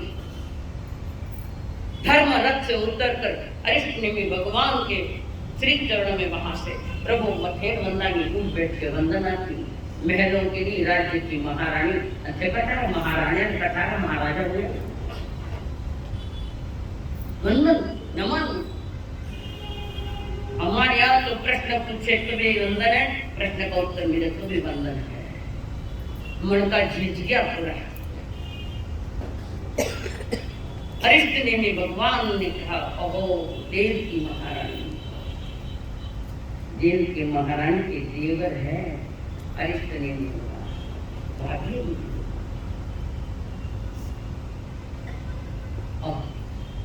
देव की महारानी को कहा, अहो श्राविका जी, आपके मन में ये विचार आए कि आपके भाई अति मुक्त ने आपको ऐसा कहा था, आपके मन में थोड़ी शंका आ गई। हाँ प्रभु, शंका आ गई, पर उन्होंने कहा था कि 6 भाइयों को जन्म, बेट बच्चों को जन्म दिया और उन्होंने कहा था कि तुम जैसे सुंदर बच्चों को जन्म देगी और कोई मानूंगी। क्या मुनि का वचन खाली गया? मुनि का वचन खाली नहीं रहा। आज के मुनि की बात नहीं कर रही हूँ मैं, वो जमाने के मुनि थे, यानी हम न करती। उस समय अरिष्टनेमी भगवान ने सारी विगत घटना कह दी कि ऐसा ऐसा हुआ था। ये जो अंगजा जो तुम्हारे द्वार पर भिक्षा लेने के लिए आए थे वे कोई और नहीं, तुम्हारी बच्चे हैं। फिर मेरे बच्चे कहाँ गए थे जिनको मैंने ना जन्म दिया, ना संतान कराया, ना अमुक कराया, ना नमुक कराया। और कभी ये बच्चे फिर पले था, सारी विगत घटना के तुम्हारे बच्चे बद्रिलपुर नगरी में पले थे। कारण कंस को पता लग गया था कि उसके ही भांजे उसको मारने वाले हैं। यहाँ का हरण के देवता ने चेंजेस कर दिया, मारने वाले से तारने को पड़ा। और फिर प्रभु को कहते, प्रभु आपकी आज्ञा हो, गुरु को पूछे बिना परिवार के साथ भी बैठना मना है। गुरु क्या बिना अब इसका आगे से आगे आया, चेला ही गुरु बनाया, चेले गुरु बने। हर क्रिया की आज्ञा लेनी पड़ती है गुरु से। हम मेल गुरु होकर बैठ गए आज्ञा तो ये है। और उसके बाद देव की मारने वाला कौन? कई साधु विराजमान हर एक के दर्शन करते करते वो वहां गई, जो उनके घर पर भिक्षा के लिए आई थी वहां गई और वहां जाने के साथ नियति का नियम है कि बच्चों को देखकर माँ की ममता उमड़ आई और उनको स्तनों से धार निकली, सीधी बच्चों पर जा रही है। माँ की ममता की कोई ठान नहीं। अब देव की माँ ने अपने 6 बच्चों को आंखों भर भर के था। माँ के ममता की मृत कोरोना तो थोड़ा आता है कि मैंने इनको बड़ा भी नहीं किया, अरे दीक्षित बन गए माँ। पर मुनि राजा ने कोई प्रतिक्रिया नहीं दी, वे अपनी साधुता में रमण कर रहे। कौन है क्या है कोई चर्चा नहीं करी मुनि राजा ने। देव की महारानी समझ वंदन नमस्कार सभी को करते करते आई प्रभु के पास। वंदन नमस्कार, जाते वक्त वंदन नमस्कार और आते वक्त भी वंदन नमस्कार। ये 2 वंदन नमस्कारों में कौन कितना समय तक छोटे मुनि राजा उनके बैठा पास बैठे, इसका समय मालूम पड़ता है। घनादार बैठना नहीं है। प्रभु की आज्ञा नहीं कि परिवार वालों के साथ बहुत समय हम बैठे, आज्ञा नहीं है। और हो सकता है कभी कभी घर जाने के लिए विचार आ सकते वापस, मौका नहीं हुआ। सही साधुता में तो यहाँ थोड़ा सही बताए और वो उस रथ में जा धर्मरथ में बैठकर वो अपने महलों में गई, और वहां महलों में गई पर मन तो मुनियों के पास था कि मेरे इच्छों को जन्म दिया पर एक को भी नहीं दूध पिलाया। पीड़ा है मां के देव की महारानी। सत्य जब समझ में आ जाता है तो असत्य बात अपने आप निकल जाती है। सत्य से जानना, संसार में सत्य ही शिव है और शिव ही सुंदर है और कोई नहीं। झूठ अनंत है, सत्य तो एक ही होता है। और हम झूठ के साथ जी रहे, सत्य को समझने की चेष्टा नहीं करते। सत्य क्या है? तीर्थंकरों के पास जो भी आत्मा शिक्षा लेने के लिए आते तो प्रभु पहले उनसे ध्यान करवाते थे। ध्यान करो, और जब उस ध्यान में उन्हें सत्य का अनुभव हो जाता है फिर महाव्रतों की तैयारी। अटे तो मरे दम तक पतो नहीं लागे कि ध्यान कहेंगे सत्य क्या है। नहीं, हकीकत है, दुर्दशा है ये, चतुर्विध संघ की दुर्दशा है। हम धर्म से कोसों दूर हो गए, पर प्रभु के पास जो भी आता ध्यान करवाते, सत्य की प्राप्ति करवाते, नजरिया बदलवा देते, नजरिया बदल जाता है कि सत्य क्या है, समझ में आ जाता। कारण तुम्हारा उत्तराखंड साक्ष्य इसके लिए नादंश्रेष्ठ नाम नारायण ना मंत्री करणा अब नथि मोक्ष नथि मोक्ष समीपान। सत्य दर्शन नहीं है तो ज्ञान भी सत्य नहीं, लिया गया चारित्र भी सत्य नहीं। बिना सम्यक दर्शन जीवन की शुरुआत न ज्ञान से है न विवेक से है, जीवन की शुरुआत तो सत्य से है। और जिसके समझ में अनुभव में मनन चिंतन में सत्य आ गया उसकी साधना सही चलेगी। न ज्ञान है न दर्शन है न कार्य। जब तक सत्य की आंख नहीं खुले यानी सम्यक दर्शन प्रकट हुआ तो क्या करना तो नहीं करना, हम सामिल करना। पाप में नहीं जाओगे, पुण्य में करोगे। नहीं मामा बेटे काण मामा छो कहते, नहीं मामा बेटे काणे मामा छो तो बराबर मामा। हाँ बोलो, कुछ नहीं है तो इतना ही सही। हमारे वाले के भागता भूतरी लंगोटी से कम पुण्य से तो नहीं उतरोगे, पाप में नहीं जाओगे। तो जो भी वैराग्य आता हो, वैराग्य लेकर आता हो, उसका प्रारंभ ही उन्होंने सत्य दर्शन से करवाया। कारण सम्यक दर्शन ज्ञान चारित्राण मोक्ष मार्ग तो सत्य दर्शन से ही प्राप्त शुरू होता है। कर्णघाट है मोक्ष मार्ग का, कर्णघाट सम्यक दर्शन है। आंखों की निर्मलता, वाणी की निर्मलता और मन की निर्मलता, पवित्रता नहीं आवे तब तक सब निष्फल है। मोक्ष मार्ग से निष्फल, वहां से कोई फल। सत्य से बड़ा कोई मोक्ष मार्ग नहीं है। सत्य से बड़ा मुक्ति प्रदाता और कोई नहीं। पहले सत्य अनुभव में आया। दुनिया में भले ही सत्य को कड़वा लगे, कड़वा करके सत्य कटुक है, लेकिन इस संसार में सत्य से बड़ा कोई मीठा नहीं। सत्य आत्मा की मिठाई है। सत्यम को भगवान शास्त्र कहता है, सत्य ही भगवान है। थाना भगवान कौन है? भगवान।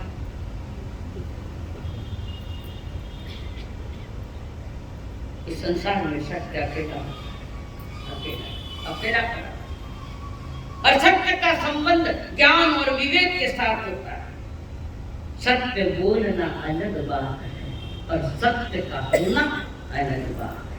बोलना अलग, बोलना तो घणे मिल जा हजारों लाखों पैमाने की माता हम कैसे झूठ वाला मैं जो तो सत्य बनी सत्यवान हमारे चंद्र ट्रेन आएंगे।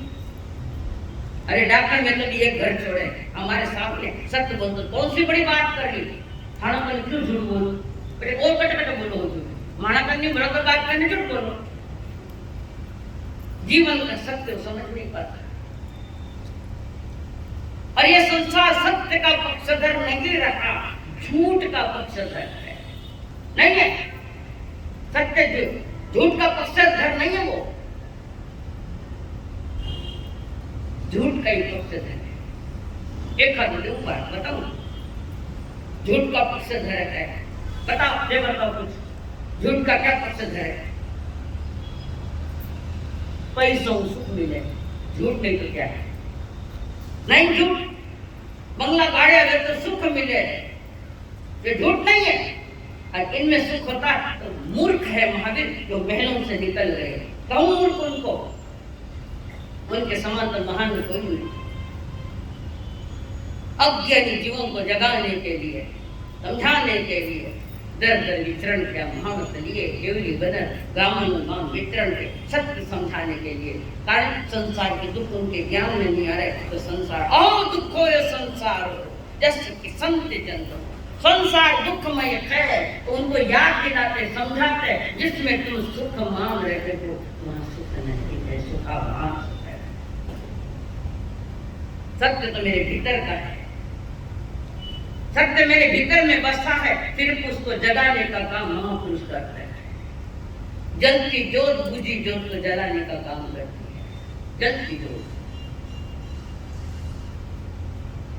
सत्य को समझना कठिन है, पर असंभव तो नहीं, इम्पॉसिबल तो नहीं है।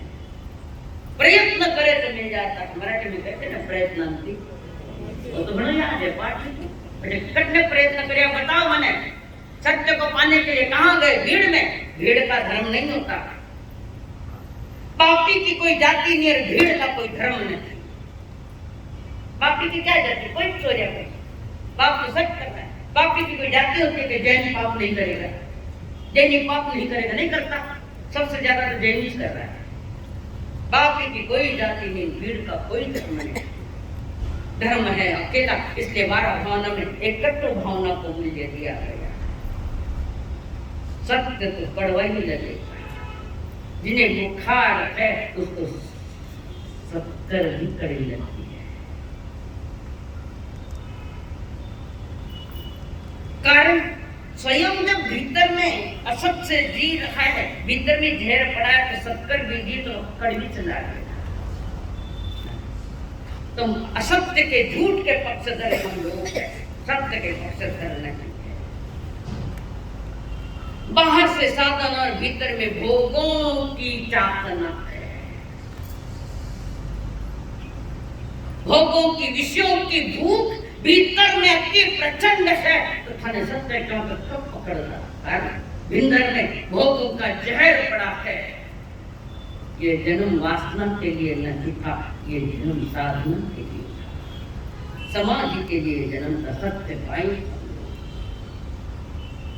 वीतरागवाणी इसीलिए कड़वी लग रही है क्योंकि हम वीतरागवाणी आप जैसा चाहते हैं वैसे नहीं बोलती, इसलिए वीतरागवाणी अच्छी नहीं लगती। आप चाहे कि महाराज हमारे अनुकूल बोले तो धनवान बन, तो दौलतवान बन, कई बन, मुझे नहीं मालूम। आपके हित में बोलूं, पक्ष में बोलूं, जो आप चाहते हैं तो मैं कह दूं तथास्तु, नहीं कहूंगी वो गलत है।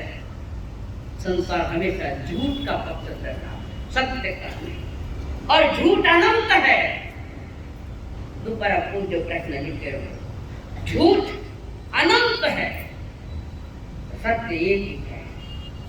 सत्य एक ही है, जो जैसा है वैसा अनुभव करना। वस्तु का स्वरूप जैसा है, क्या संसार में सुख है क्या? मरता घड़ी मजा करो, मजा सजा आ रही है नजदीक। जानिए, सत्य को समझो, सत्य को जानो, सत्य में जियो। एक ही चीज को देखने के कई एंगल होते हैं, जिसको परमात्मा महावीर ने अनेकांतवाद की बात रखी। बहुत गरिष्ठ आहार हो जाएगा, अभी नहीं बताओ अनेकांतवाद क्या है। किसी वस्तु को देखने के एंगल है, नजर।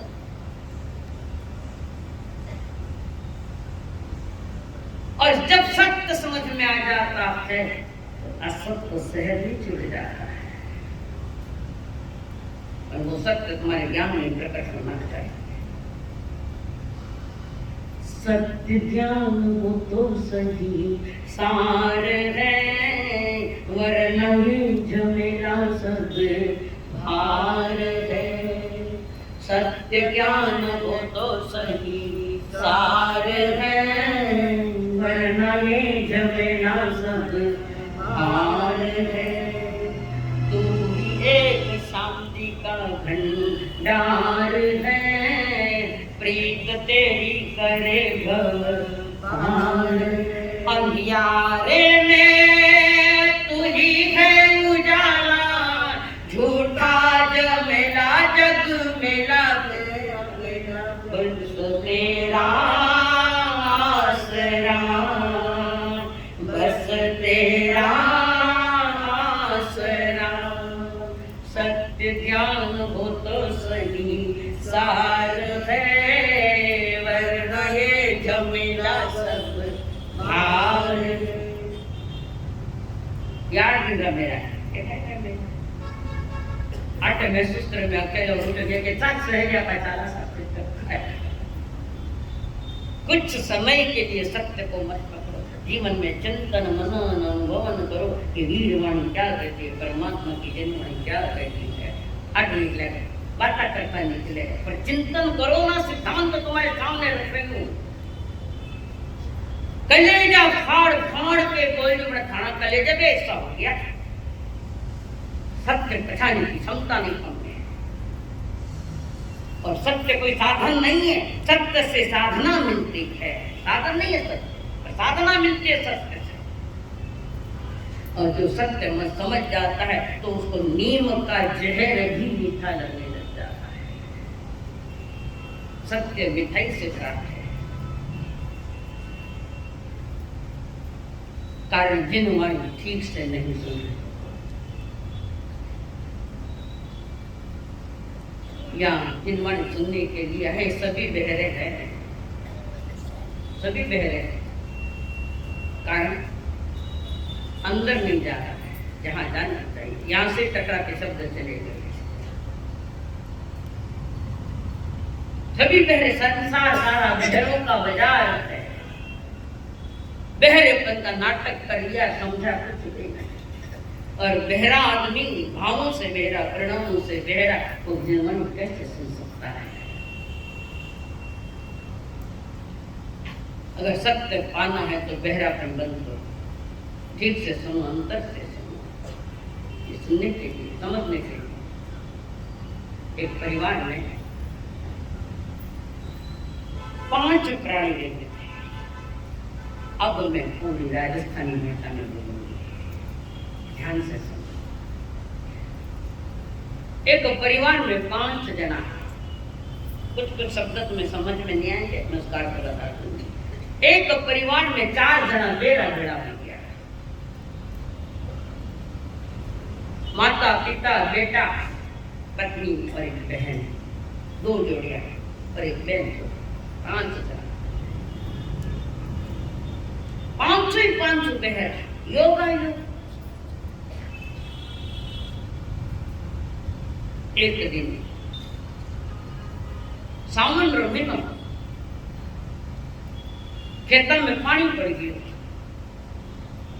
और शेर जी बड़दाने लेने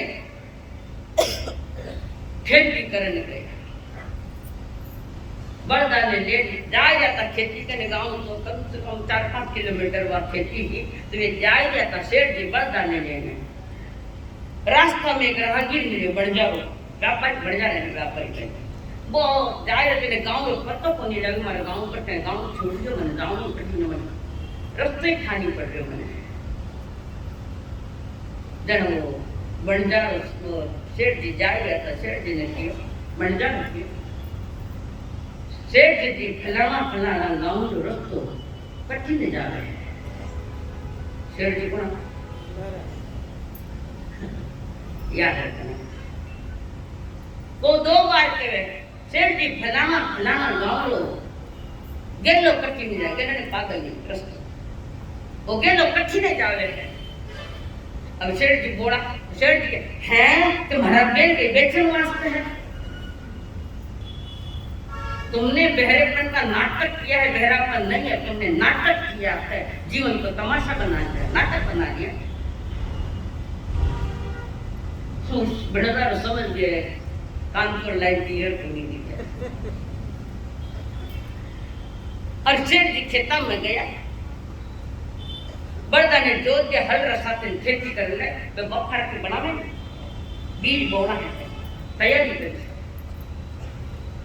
और सारा खेत में बड़दा ने घुमाए ने एक झाड़ रही थे बेकर रहा सेठ जी इतना में सेठ जी धनियारी आई भात तो ले जवारी रा 200 ग्राम है लहसुन की चटनी खाई मत परेशान ले नहीं बात तो लाने लगे। सेठ जी कहे हे फलाने री बाई अगर तू नाम नहीं लगा रहे हे फलाने री बाई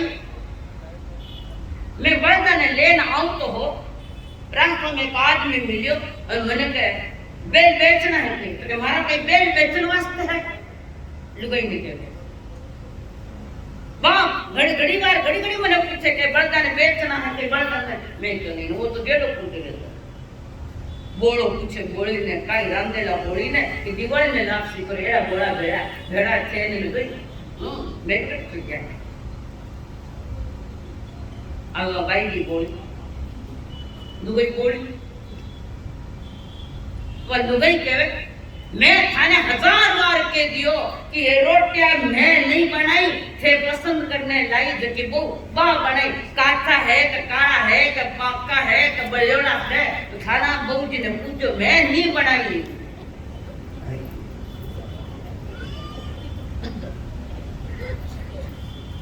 थोड़ी देर पटे रीत बैठो और धनियारी घर आई बीननी ने के सावन महीनो बीननी ने के तने 1000 बार कियो रोटियां साव करती दे कटे तो बाद कटे कच्ची रहे कटे भारत रो नकाशो निकलो रोटी ने अने रोटी करता नहीं हमारे पात्र माई को बताऊं कितना दम कटे काटन कटे पाका गड़बड़िया है कोई भी काम करो तो विवेक से समझ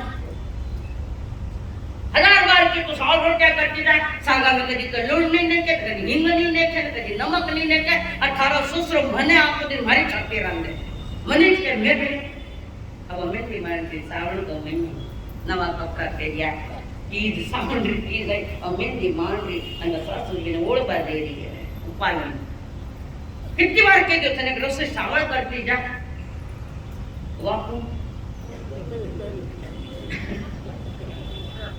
तो बाप केवे बहू जी केवे मैं हमारा बाप रा नवा दियोड़ा नवा कपड़ा पहरे थाड़ा गुरु तो कहां चले रो बट कोई नहीं तो मारा बाप रा कपड़ा ने देना पे गया थाना छत्र में क्यों बारी है ऐसा ही कनेक्शन है सारा।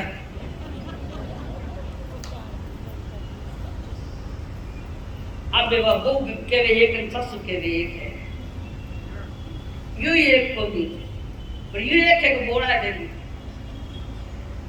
अबे बहू जी की बात कटा तो समझ जाओ सासू जी कई बोलत केने जानते हो क्या ने बेजड़ा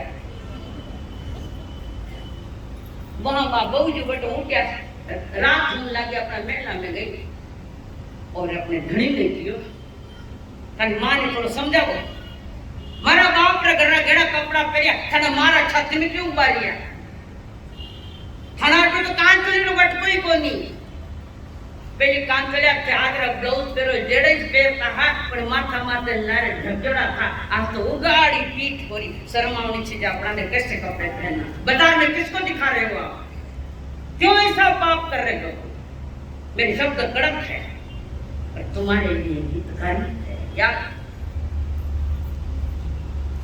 5 मीटर कपड़ा रखड़ा ब्लाउज है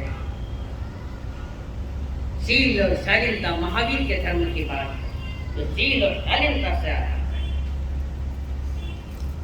किसी को बिगाड़ने का कारण नहीं बनेगी ध्यान रखो मैं जो तुम्हें किसी को पतन का मार्ग नहीं करूँ उत्थान का मार्ग ये तो हमारे भगवान महावीर ने कही गई बात वो धनी ने कहे कि खाना करो तो ठीक बने तो डोरे डोरे को नहीं खाना करो थाने तो तारी मां यूं बोले अब धनी सुन काई वही बोलो मैं कदी कियो तुम्हारे और कोई लगाया रखोड़िए थे एक में मर्यादा है मानी तो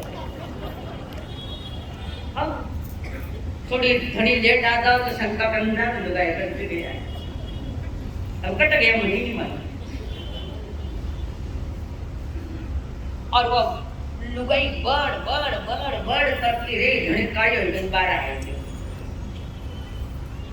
घनी कायो हुए ने मैंने सुबार आए सामने देव नहीं अपनी हंसना मना है तुम गठवा बेन आई भाई के देखे बे थारा ब्रजेश वाले ने कितनी बार कियो कमाल है एक मीराजी और कटे बारे की लपड़ा कोनी है पर खानी भजई मारा माते कलम कलिया बिना रे मारा माते कलम के लगावे अबे बेन कौन है ठेस तो बेन के भाई ने मैं कदी क्यों मारो ब्याह करो थाने समझ लो से 25-26 वर्ष की मारी उम्र हो गई थाने समझ लो सी जे ब्याह करो है नहीं करो तो मैं क्या करूं मैं ताज थोड़ी करूंगा ये पांचों ही घोड़ा एक जगह घेरा हो गया संसार की लड़ाया ये घोड़ा पनारी लड़ाया ना समझा नहीं लड़ाया ये घोड़ा पांचों ही और कोनी थे ही छो सब बोलो पीछे बोली ने काली रामदेला बोली ने कि दिवाली ने नाम से कर मित्रा गवाणी सुनने के लिए तुम बहरे बन गए बहरापन खत्म करो देखते देखते दूसरा दिन भी जा रखा है कोई नया तो नहीं जो बात सत्य है वो सत्य है पर सत्य को झूठ को कहकर कहने की जो आपके संसारी जन करते हैं ये सबसे बड़ा काम वस्तु का कोई बात ठीक से समझ में नहीं आवे तो मत बोलो कदम कदम पर हमेशा अंदर में शंका एक लड़का एक लड़की रास्ते से जा रहे थे और दोनों एक दूसरे के मजाक करते जा रहे हैं जवान है दोनों और एक दूसरे के मजाक करते हाथ में हाथ मिलाकर हंसते खिलाते रोड पर से जा रहे थे थाना से तो कोई जाए तो शर्म दुनिया थाना तो प्रेम में तो भरदारी करो नाचे कहीं उनको नहीं बोला शर्म नहीं आने लगे जब मेरे जाए पूछो रास्ता में मस्त क्यों करो चौको नहीं लगा है तुम क्यों नहीं चौको लागे लोग तेरा नजर में खराब है मैं धनी लुगाई को ना मैं भाई बहन नजर में क्या आया देखने वाले कहते थे कदम कदम पर हमारी यही नजर और वहां तो मिसअंडरस्टैंडिंग हो जाता है घर परिवार इसी के कारण टूटे हैं समाज इसी के कारण टूटता है साधुओं में भी मिसअंडरस्टैंडिंग आ गई कारण जिनवाणी का आधार हमारे पास है हम समझे और ये मनुष्य जिंदगी आत्म कल्याण करने के लिए मिली है आत्मा का कल्याण और आत्म कल्याण का ये सीजन है भगवान महावीर जिस समय अवतरित हुए यहाँ आए सारा दुराग्रहों का युद्ध था हठाग्रहों का दुराग्रहों का और जो हठाग्रही दुराग्रही है वो महावीर के शासन का अधीन है हठाग्रही पड़ा यूं नहीं यूं सुवर्ण ना करिए यह हठाग्रह एक पक्ष की बात करे तो समझना उसको पैरालिसिस हो गया एक पक्ष की बात एक पक्ष के कारण वस्तु के अनेक पक्ष है किसी चीज को समझना है उसके कई पक्ष है कोई भी कथन होता है तो अपेक्षा लेकर होता है जिसको जिन शासन में सापेक्ष कथन कहते कोई शास्त्र के डांट दे दे और वो नाराज होता है और बिना के युग कर बोल जाते नहीं मैंने सुनो वास्ते नहीं बोली मैं क्यों ये बात समझते होता ही नहीं था मेरा कहने का आशय ये था भी बोलो नहीं कभी कभी पर सामने वाला नहीं समझे तो तूफान करने लगता है अरे मेरा कहने का अर्थ ये था तो उस अर्थ से क्यों ले रहा है जहाँ दो विरोधी धर्म एक जगह बैठे हैं उसका नाम है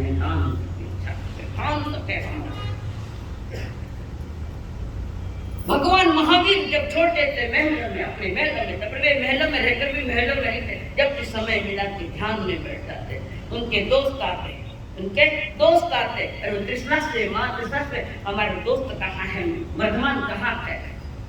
माँ ने कहा ऊपर है, ऊपर है। बच्चे ऊपर करते थे, ऊपर चले गए। ऊपर उनके पिताजी ने सिद्धार्थ, हमारा दोस्त वर्धमान कहाँ है? पिताजी ने कहा नीचे है। बच्चों को समझ ये झूठ बोलने का सीखे, इतने झूठ बोलते हैं ये। एक कहता ऊपर, एक कहता नीचे। जब वर्धमान ध्यान से बाहर आए, तुम्हारे माता पिता इतना झूठ बोलते? मेरे माता पिता झूठ नहीं बोलते। कर्ण से ठंग करके माता पिता सम्यक दृष्टि होते हैं, मिथ्या दृष्टि के कोप में आत्माएं नहीं आती। और कहते कोई ग्रंथकार जिनके गुण 50 पीढ़ियां उज्जवल है, उस घर में तीर्थंकर का आना होता है, ऐसा ग्रंथकार कहते हैं। क्या हुआ? वर्धमान ने पूछा क्या हुआ दोस्तों? हमने आपके माता जी को पूछा तो क्या ऊपर है? हम ऊपर गए तो पिताजी से पूछा तो कहते नीचे है। वे झूठ नहीं है, सही कह रहे। माँ ने जब कहा था कि ऊपर है तो मैं फर्स्ट मंजिल पर न बैठा, पिता ने कहा तुम दूसरी मंजिल पर चले गए, तो पिता ने कहा नीचे है। कौन सा झूठ है? कहने का तात्पर्य तो दोनों का एक है, पर कहने के ढंग बदल गए। क्यों? कि पिताजी सिद्धार्थ के ऊपर तीसरे मंजिल पर थे और माँ के नीचे। तो माँ ने कहा ऊपर, पिताजी ने कहा नीचे। कोई गलत नहीं, वही थे। हम ठीक से समझ नहीं पाते। जैसे अकबर बिरबल बादशाह एक बात सुनती कि अकबर जी ने कहा, एक लाइन लगाई बोर्ड पर, काले बोर्ड पर लाइन लगाई और बिरबल जी को कहा इसको हाथ नहीं लगाना, इसको छोटी करके बताओ, पर लाइन को हाथ नहीं लगाना, छोटी करके बताओ। तो विदेवे तो महान विद्वान थे, बिरबल चतुर थे। उन्होंने ऊपर छोटी सी लाइन लगा दी, उस अपेक्षा ये बड़ी होगी। अगर वो कह दिया कि इसको बड़ी छोटी करके बताओ, तो ऊपर वाले से थोड़ी बड़ी लगा दी, कहाँ फर्क पड़ेगा? सत्य सदा सुंदर होता है। नजरें तेरी बदली तो नजारा बदल गया, नजरें तेरी बदल गई तो नजारा बदल गया। किश्ती ने बदला रूप तो किनारा बदल गया। परमात्मा महावीर ने कहा सत्य ही शिव है और शिव ही सुंदर है। सत्यम शिवम सुंदरम, सत्य अकेला होता है।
सत्य ही शिव है, शिव ही सुंदर है, सत्य ही भगवान है। और धर्म भी सत्य है, साधना भी सत्य हो, सत्य मिले, जीवन का उत्थान हो, जीवन में सत्य का जन्म हो, संकल्प हो हमारा।